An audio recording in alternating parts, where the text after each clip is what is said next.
अस्सलाम वालेकुम। अपने पिछले लेक्चर में हमने मैक्रोसिटिक एनीमियाज स्टार्ट किए थे। पार्ट 1 हमने कर लिया था। आज उसका सेकंड पार्ट है या लास्ट पार्ट, जिसमें हम folic acid deficiency anaemia discuss करेंगे। फॉलिक एसिड डेफिशिएंसी जो है ये मैक्रोसिटिक एनीमिया कॉज करती है। मैक्रोसिटिक का मतलब है कि जो MCV है हमारे पास वो मोर देन 100 हो जाता है। बाकी एनीमिया की पिक्चर वैसे ही होगी, हमारे पास HB कम होगा, ठीक है, और हमारे पास हेमाटोक्रिट कम हो जाता है, RBC काउंट कम हो जाता है, रेटिक काउंट कम हो जाता है। लेकिन फोलेट डेफिशिएंसी में या विटामिन B12 डेफिशिएंसी में हमारे पास सिर्फ RBCs कम नहीं होते, हमारे पास पैनसाइटोपिनिया होता है, यानी कि ल्यूकोपीनिया भी होगा और प्लेटलेट्स भी कम हो जाएंगे। उसकी क्या रीज़न होती है कि फॉलिक एसिड जो है वो DNA की सिंथेसिस के लिए रिक्वायर्ड होता है। और बेशक हमारे पास वाइट ब्लड सेल्स हों या RBCs हों या प्लेटलेट्स हों, सबके DNA के लिए फॉलिक एसिड चाहिए। जब फॉलिक एसिड डेफिशिएंट होगा तो इन सब सेल्स की प्रोडक्शन पे फ़र्क आएगा, ठीक है। और सेल्स का साइज़ जो है वह नॉर्मल से बड़ा हो जाता है, जिसकी वजह से हमारे पास MCV इंक्रीज़ हो जाता है, मोर देन 100 हो जाता है, ठीक है। जब सेल्स कम बन रहे हैं, RBCs कम बन रहे हैं, वैसे तो पैनसाइटोपिनिया सब सेल्स कम है, हमारे पास हेमाटोक्रिट भी कम हो जाता है, ठीक है, रेटिक काउंट कम हो जाता है। बाकी HB एनीमिया है तो HB तो कम हो गई। HB हमारे पास अगर फीमेल में लेस दैन 12 को हम एनीमिया कंसिडर करते हैं और मेल में लेस दैन 13.5। हेमाटोक्रिट जो है वो मेल में लेस दैन 41% और फीमेल में less than 36%। Okay, folic acid deficiency anaemia में हमारे पास हम इसका मेटाबॉलिज्म देख लेते हैं। Folic acid green leafy vegetables और एनिमल प्रोटीन्स में होता है। इसकी सोर्सेज में हम देख लेते हैं। एस्परेगस में होता है ये, ब्रोकली में, ब्रूसल्स और कैबेज, स्पिनच, एरेगुला। ब्रूसल जो है ना ये भी कैबेज बर्ड्स ही होते हैं, और एरेगुला जो है ये उर्दू में इसको तारा मेरा कहते हैं, अगर शायद आपने कभी ये नाम सुना हो। इसके अलावा चिक पीस जो सफ़ेद चने होते हैं, बीन्स, लोबिया वगैरह, लेंटल्स, दालें, पीस, मटर, ठीक है। सीड्स में होता है सनफ्लावर सीड्स, और बनानास, पपायाज, नट्स में होगा, ठीक है, जैसे अखरोट, बादाम वगैरह। सिट्रस फ्रूट्स लाइक ऑरेंजेस, ये आपके सोर्सेज हैं फॉलिक एसिड के, ठीक है। अब जो आप फूड में जो आप फॉलिक एसिड लेते हैं वो होता है पॉलीग्लूटामेट्स की फॉर्म में। पॉलीग्लूटामेट्स कन्वर्ट होते हैं मोनोग्लूटामेट्स में थ्रू इंटेस्टाइनल कॉन्जुगेस।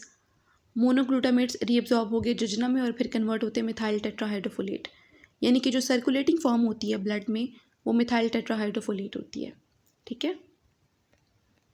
आगे कॉजेज़ कौन से होते हैं फॉलिक एसिड डेफिशिएंसी के? डिक्रीज इनटेक, माल न्यूट्रिशन, गोट मिल्क में नहीं होता, और जब डिमांड इंक्रीज़ हो जाए लाइक हीमोलिटिक एनीमियाज में, जब सेल्स का लाइफ स्पैन कम हो जाता है और उनकी हीमोलिसिस शुरू हो जाती है तो बोन मैरो ने सेल्स की प्रोडक्शन बढ़ा देती है टू कंपनसेट दैट हीमोलिसिस। तो जब प्रोडक्शन ज़्यादा होगी, DNA सिंथेसिस ऑब्वियसली ज़्यादा होगी, तो फॉलिक एसिड की डिमांड बढ़ जाती है। प्रेगनेंसी में फॉलिक एसिड की डिमांड बढ़ जाती है क्योंकि RBC प्रोडक्शन ज़्यादा हो जाती है। दूसरा, न्यूरल ट्यूब डिफेक्ट्स को प्रिवेंट करने के लिए हमें फॉलिक एसिड चाहिए होता है। अगर फॉलिक एसिड की डेफिशिएंसी होगी तो न्यूरल ट्यूब डिफेक्ट्स आते हैं बच्चे में, फिटस में। मैलिग्नेंसी में आपको पता है सेल्स रैपिडली डिवाइड करते हैं, अनकंट्रोल्ड डिवीजन होती है, और सेल्स जो हैं वो फॉलिक एसिड को फिर कंज्यूम करते हैं, तो फॉलिक एसिड की डिमांड बढ़ जाती है। डायलिसिस में जो पेशेंट्स डायलिसिस पे होते हैं तो डायलिसिस फ्लूइड में फॉलिक एसिड का लॉस होता है। इसके अलावा जो पेशेंट्स डायलिसिस पे होते हैं वो एक प्रॉपर डाइट फॉलो करते हैं, जिसमें आपका वो डाइट जिसमें फॉस्फोरस कम हो और पोटाशियम कम हो, ठीक है। अब पोटाशियम और फॉस्फोरस उस फूड में होता है ज़्यादा जिसमें फॉलिक एसिड भी हो, तो हमें पोटाशियम और फॉस्फोरस का इंटेक कम करने के लिए जो डाइट फॉलो करनी पड़ती है, उसकी वजह से फिर हमारा फॉलिक एसिड का इंटेक भी कम हो जाता है, ठीक है। तो एक ये रीज़न भी होता है। मैल एब्जॉर्प्शन सेलिक डिजीज़ में विलस एट्रोफी हो जाती है, ठीक है, और जिसकी वजह से आपके फॉलिक एसिड के एब्जॉर्प्शन पे फ़र्क आता है, और सोराइसिस में क्या होता है, ये आपके जो स्किन सेल्स होते हैं उनका टर्नओवर इंक्रीज़ हो जाता है, हाइपर प्रोलिफरेशन होती है। तो जब भी सेल्स ने ज़्यादा प्रोलिफरेट करना है, सेल्स की प्रोडक्शन ज़्यादा होगी, तो हमें फॉलिक एसिड चाहिए होगा, क्योंकि फॉलिक एसिड हमें डीएनए सिंथेसिस के लिए चाहिए। अब कुछ ड्रग्स होती हैं जो folic acid deficiency anaemia cause करती हैं। इसके लिए मैंने पिछली वीडियो में बहुत डिटेल में बताया था कि विटामिन B12 और फॉलिक एसिड किस तरह डीएनए सिंथेसिस में इन्वॉल्व होते हैं। आपको ये पता होगा कि वो डीएनए सिंथेसिस किस तरह कराते हैं, तो ही आपको समझ आएगी कि ये ड्रग्स जो हैं वो किस तरह उन एंजाइम्स को टारगेट करती हैं और फिर हमारे पास फॉलिक एसिड डेफिशिएंसी एनीमिया आता है। उसके लिए आप डिटेल अगर आपने देखनी हो तो आप पिछली वीडियो देख लें, लेकिन मैं आपको इसमें भी थोड़ा सा ओवरव्यू दे देती हूँ। अच्छा, अब जो हमारे पास मैंने आपको बताया कि किस तरह जो ब्लड में जो सर्कुलेटिंग फॉर्म होती है वो 5-मेथाइल टेट्राहाइड्रोफोलेट है। 5-मेथाइल टेट्राहाइड्रोफोलेट कन्वर्ट होता है आपका टेट्राहाइड्रोफोलेट में, जो कि एक्टिव फॉर्म है। ये रिएक्शन होता है विटामिन B12 की प्रेजेंस में। अब अगर विटामिन B12 आपके पास नहीं होगा, 5-मेथाइल टेट्राहाइड्रोफोलेट में कन्वर्ट नहीं होगा, ठीक है। तो जो फॉलिक एसिड है वो इस फॉर्म में ट्रैप हो जाएगा। लिहाजा आप चाहे फॉलिक एसिड एक अच्छी अमाउंट में ले रहे हैं आप अपनी डाइट के थ्रू, लेकिन विटामिन B12 नहीं है तो वो एक्टिव फॉर्म में कन्वर्ट नहीं होता और वो मिथाइल फॉर्म में ट्रैप रहता है, ठीक है।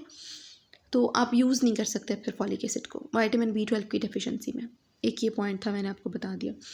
ओके, टेट्राहाइड्रोफोलेट जो है ये अब कन्वर्ट होता है 5-10 मिथाइलिन टेट्राहाइड्रोफोलेट में। 5-10 methylene tetrahydrofolate methylene group transfer करती है टू DUMP, डीऑक्सीयूरिडीन मोनोफॉस्फेट को, और फिर थायमिडाइलेट सिंथेज की प्रेजेंस में DUMP कन्वर्ट हो जाता है DTMP में, और फिर इससे आगे DNA बनता है DNA पॉलीमरेज की प्रेजेंस में। ओके, तो इस तरह फॉलिक एसिड और विटामिन B12 DNA की सिंथेसिस में रोल प्ले करते हैं। ओके, मिथाइलिन ग्रुप DUMP के पास चला गया, बाकी जो है वो हमारे पास डाईहाइड्रोफोलेट रह जाता है, ठीक है। और डाईहाइड्रोफोलेट फिर कन्वर्ट होता है टेट्राहाइड्रोफोलेट में डाईहाइड्रोफोलेट रिडक्टेज एंजाइम की प्रेजेंस में। अब आपको एंजाइम्स की समझ आ गई। तो 5-फ्लोरोयूरासिल जो है ये इनहिबिट करती है थायमिडाइलेट सिंथेज को, यानी कि ये वाला एंजाइम जो हमने पढ़ा था ये। अगर ये एंजाइम इनहिबिट हो जाएगा तो DTMP नहीं बनेगी, DNA की सिंथेसिस हमारे पास ख़राब हो जाएगी, DNA सिंथेसाइज नहीं हो सकेगा।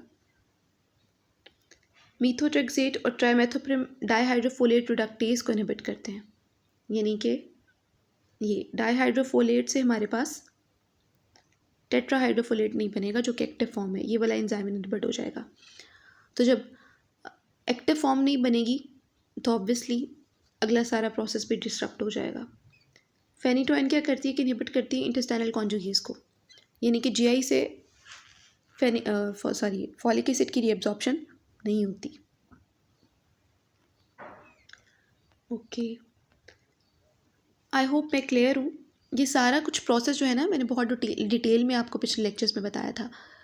अगर आपने डिटेल में देखना हो तो आप वो वीडियो देख सकते हैं। अच्छा, लैब फाइंडिंग्स में आ जाए, इससे पहले जो साइंस और सिम्टम्स वो सब हम कवर कर चुके हैं पिछले लेक्चर्स में। क्या साइंस एंड सिम्टम्स होते हैं? ऑब्वियसली पैलर होगा, ठीक है, स्किन पेल होगी, और जॉन्डिस की पिक्चर आएगी, ठीक है, और वो सारी चीज़ें, ब्रेथलेसनेस हो रही है आपको, इसमें वो होता है आपका एंगुलर चलोसिस होगी, ठीक है। एंगुलर चलोसिस क्या होती है? फिशरिंग एट कॉर्नर्स ऑफ माउथ। और हमारे पास क्या होता है, आपकी हार्ट बीट तेज़ हो जाती है, पैल्पिटेशंस होती हैं, कोल्ड हैंड्स एंड फीट होते हैं, डिजीनेस होती है, फटीग आपको फील होती है, वही सब सिम्टम्स जो एनीमिया के होते हैं। आगे देखते हैं। लैब फाइंडिंग्स में सीरम फोलेट कम हो जाता है, RBC फोलेट कम हो जाता है जो बेस्ट इंडिकेटर है, होमोसिस्टीन का लेवल ज़्यादा हो जाता है। ये यहाँ पर आप देखें, ये वाला, हाँ जी, होमोसिस्टीन ने कन्वर्ट होना है मिथियोनिन में। अब इस रिएक्शन के लिए हमें विटामिन B12 चाहिए और 5-methyl टेट्राहाइड्रोफोलेट चाहिए। 5-methyl टेट्राहाइड्रोफोलेट का जो मिथाइल ग्रुप है वो होमोसिस्टीन के पास जाता है और फिर वो मिथ्योनिन में कन्वर्ट हो जाती है। तो अगर हमारे पास फॉलिक एसिड ना हो तो हमें मिथाइल ग्रुप नहीं मिल सकता, और अगर विटामिन B12 ना हो तो भी होमोसिस्टीन मिथ्योनिन में कन्वर्ट नहीं हो सकता। लिहाजा विटामिन B12 और फॉलिक एसिड दोनों की डेफिशिएंसी में होमोसिस्टीन का लेवल इंक्रीज हो जाता है। Normal urine methyl malonic acid. अच्छा, ये बताना इसलिए ज़रूरी है कि जो विटामिन B12 की डेफिशिएंसी होती है उसमें जो मिथाइल मेलोनाइल कोएंजाइम A है वो कन्वर्ट होता है सक्सिनाइल कोएंजाइम A में विटामिन B12 की प्रेजेंस में। अगर विटामिन B12 ना हो तो मिथाइल मेलोनाइल कोएंजाइम A जो है ये सक्सिनाइल में कन्वर्ट नहीं होता और ये कन्वर्ट हो जाता है मिथाइल मेलेनिक एसिड में, और फिर ये सिक्रीट होता है यूरिन में। तो आप जब यूरिन टेस्ट कराते हैं विटामिन B12 की डेफिशिएंसी में तो मिथाइल मेलेनिक एसिड आपको इंक्रीज मिलता है, लेकिन इस सारे रिएक्शन से फॉलिक एसिड डेफिशिएंसी का कोई ताल्लुक नहीं है। इसलिए जब आपने अगर डिफरेंशिएट करना हो फॉलिक एसिड और विटामिन B12 की डेफिशिएंसी को तो आप इस यूरिन टेस्ट से डिफरेंशिएट कर सकते हैं। विटामिन B12 में मिथाइल मेलेनिक एसिड इंक्रीज़ होता है यूरिन में, और फॉलिक एसिड की डेफिशिएंसी में ऐसा कुछ नहीं होता, वो नॉर्मल होता है। रेटिक काउंट कम हो जाएगा, पहले आपको स्टार्ट में बता दिए। LDH और इनडायरेक्ट बिलीरुबिन लेवल्स क्यों ज़्यादा हो जाते हैं? हीमोलिसिस की वजह से। पेरिफेरल्स में जो पिक्चर है विटामिन B12 फॉलिक एसिड दोनों में सेम होती है। पैनसाइटोपिनिया होता है, मैंने आपको पहले बता दिया है। एनाइसोसाइटोसिस होती है, सेल्स के साइजेस डिफरेंट होते हैं। ऐसा क्यों होता है? कोई सेल बड़ा होगा, कोई छोटा होगा, कोई उससे छोटा होगा। जो सेल जितनी डेफिशिएंसी फॉलिक एसिड की फेस कर रहा है उसका साइज़ उतना ही इम्पैक्ट हो रहा है। अगर इसने कम डेफिशिएंसी फेस की तो इसका size almost near to normal होगा। इसने उससे ज़्यादा किया है तो इसका साइज़ इस पर ज़्यादा फ़र्क आएगा, और इसने उससे ज़्यादा किया तो इस पर सबसे ज़्यादा फ़र्क आएगा। तो इस तरह सेल के साइजेस डिफरेंट हो जाते हैं, तो उसकी वजह से RDW इंक्रीज़ हो जाती है, रेड सेल डिस्ट्रीब्यूशन विड्थ। ये हमने माइक्रोसिटिक एनीमियाज में ये वाला कॉन्सेप्ट हमने बहुत डिटेल में पढ़ा था। अगर कोई जेनेटिक डिफेक्ट्स हों जैसे थैलेसीमिया वगैरह तो उसमें सेल के साइज़ में फ़र्क नहीं होता, क्योंकि वो जेनेटिक डिफेक्ट होता है, वो सारे सेल्स को इक्वली इफ़ेक्ट करता है। फ़र्क आता है तो बहुत मामूली सा या बिल्कुल नहीं, तो उसमें RDW आपकी सेम, उसमें कोई फ़र्क नहीं आता, वो नॉर्मल रहती है। इसमें मैक्रोवेलोसाइट्स होते हैं, यानी कि मेगैलोब्लास्ट होते हैं। ऐसा क्यों होता है ये आप देख लें, ये भी इंपॉर्टेंट कॉन्सेप्ट है। फॉलिक एसिड और विटामिन B12 में दोनों हमें DNA सिंथेसिस के लिए चाहिए, ये बात हमने डिस्कस कर ली है। जब इन दोनों की डेफिशिएंसी होगी तो अब DNA की सिंथेसिस इम्पेयर होगी। DNA की सिंथेसिस इम्पेयर होने का मतलब है कि न्यूक्लियर मैच्योरेशन डिले हो जाती है, यानी कि क्रोमेटिन कंडेंस नहीं होता, डिलेड हो जाती है इसकी कंडेंसेशन, और ऑब्वियसली फिर डिवीजन भी डिले हो जाती है। लेकिन साइटोप्लाज्म पे इन चीज़ों का कोई फ़र्क नहीं है, वो अपनी पेस पे नॉर्मली ग्रो कर रहा है और उसका साइज़ बल्कि इंक्रीज़ हो जाता है। Cytoplasm keeps growing in size. क्योंकि वो न्यूक्लियस के मैच्योर होने का वेट करता रहता है कि कब न्यूक्लियस मैच्योर होगा और फिर डिवाइड होगा, और साइज़ साइटोप्लाज्म में इंक्रीज़ होता रहता है। और इस इंक्रीज साइज़ की वजह से सेल्स हमारे पास मेगैलोब्लास्ट होते हैं, मैक्रोवेलोसाइट्स होते हैं। ठीक है, अब न्यूक्लियर मैच्योरेशन डिले हो गई है तो cells try to mature despite defective DNA nucleus and become fragile, जिसकी वजह से हेमोलिसिस भी होती है और हाइपर सेगमेंटेड हो जाते हैं। मोर देन 5 लूप्स, न्यूट्रोफिल्स की बात हो रही है, यहाँ पे देखें, हाइपर सेगमेंटेड न्यूट्रोफिल्स आते हैं, मोर देन 5 लोब्स हो जाते हैं, कि नॉर्मली इसके 3 to 5 होते हैं। मैरो हाइपरप्लेजिया होगा ड्यू टू इंक्रीज्ड एरिथ्रोपोएटिन, ठीक है, और decrease retic count. Unlike vitamin B12 deficiency, folate deficiency does not have neurological symptoms. ये हमने बहुत डिटेल में किया था कि विटामिन B12 की डेफिशिएंसी में न्यूरोलॉजिकल सिम्टम्स क्यों आती हैं। फॉलिक एसिड की डेफिशिएंसी में न्यूरोलॉजिकल सिम्टम्स हमारे पास नहीं आती। इसका ताल्लुक इस रिएक्शन से है जो मैंने आपको अभी बताया है। ये मिथाइल मेलोनाइल कोएंजाइम A जो है, जो विटामिन B12 की डेफिशिएंसी में इंक्रीज़ हो जाता है, तो ये कन्वर्ट होता है मिथाइल मेलेनिक एसिड में। मिथाइल मेलेनिक एसिड जो है अब ये इनकॉर्पोरेट हो जाता है माइलिन शीथ में।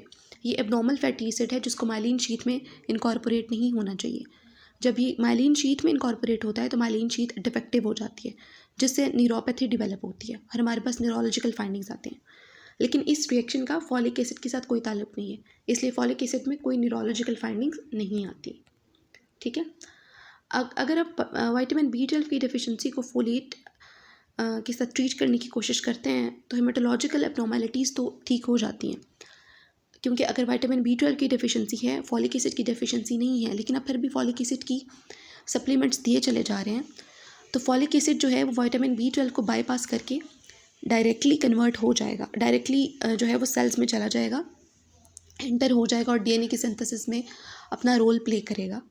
तो इसलिए हेमेटोलॉजिकल एब्नॉर्मलिटीज़ किसी हद तक ठीक हो जाती हैं, लेकिन न्यूरोलॉजिकल जो हमारे पास एब्नॉर्मलिटीज़ हैं वो ट्रीट नहीं होती फॉलिक एसिड देने से विटामिन B12 डेफिशिएंसी में, बल्कि वो वर्स हो जाती हैं, क्योंकि विद द टाइम B12 के स्टोर्स जो हैं वो कम होना शुरू हो जाते हैं। लिहाजा जब भी आप विटामिन B12 या फॉलिक एसिड को सस्पेक्ट कर रहे हैं, मेगैलोब्लास्टिक एनीमिया सस्पेक्ट कर रहे हैं, तो आप पहले फॉलिक एसिड की सप्लीमेंट देने से पहले आप विटामिन B12 को ज़रूर कंफर्म करें कि विटामिन B12 की डेफिशिएंसी तो नहीं है, क्योंकि अगर आप विटामिन B12 की डेफिशिएंसी में फॉलिक एसिड दे देंगे तो न्यूरोलॉजिकल एब्नॉर्मलिटीज़ जो हैं वो वर्स होती जाती हैं। ठीक है, वो ट्रीट नहीं होती, तो इससे पेशेंट का बहुत नुकसान होता है। तो ये चीज़ आपने पहले कंफर्म करनी है। ओके, बाकी आप डिफ्रेंशिएट कैसे कर सकते हैं विटामिन B12 की डेफिशिएंसी को और फॉलिक एसिड की डेफिशिएंसी को, हमने बात कर ली है पहले कि विटामिन B12 की डेफिशिएंसी में मेथाइल मेलेनिक एसिड ज़्यादा होता है, फॉलेट की डेफिशिएंसी में ये नॉर्मल होता है, लेकिन होमोसिस्टीन का लेवल दोनों में इंक्रीज़ हो जाता है। ठीक है, बाकी आप इसका ट्रीटमेंट जो होता है फॉलिक एसिड का, वो क्या होगा कि आपने ओरल फॉलिक एसिड 5 mg लेना है डेली फॉर 3 वीक्स, और मेंटेनेंस थेरेपी इसकी 5 mg वंस वीकली है। ठीक है, तो मैक्रोसिटिक एनीमियाज हम अपने कवर कर लिए हैं। अगर आप कोई और टॉपिक पढ़ना चाहते हैं या इसमें कोई इस लेक्चर में आपको किसी चीज़ की समझ नहीं है तो आप कमेंट्स में बता सकते हैं, हम इंशाल्लाह उस क्वेरी को क्लियर कर लेंगे। थैंक यू, अल्लाह हाफ़िज़।